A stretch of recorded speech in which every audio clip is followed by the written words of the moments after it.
Ati Yesu muyeyo ofo kandinoto mundeki lempempele nitapata mavuto.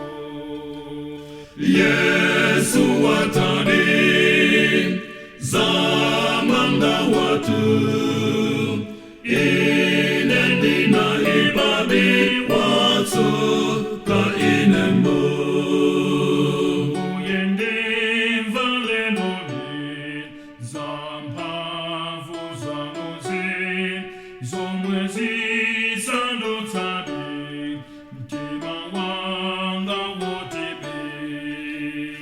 Yesu watani zamanda watu inendina ibabi watu ka inembo ineka tundelebe kogula moyo ndingo tuka mtimamo mwazi wa amoyeno.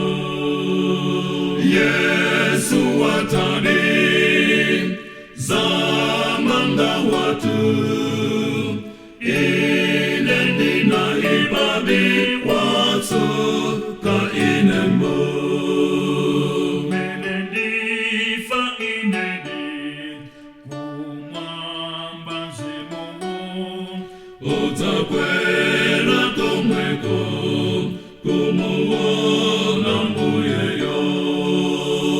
Yesu watani zamanda watu inendina ibabi watu ka inembo ndipo pakuimape pokala Yesu yo nitamtama mlumu yo kosaleka konseko.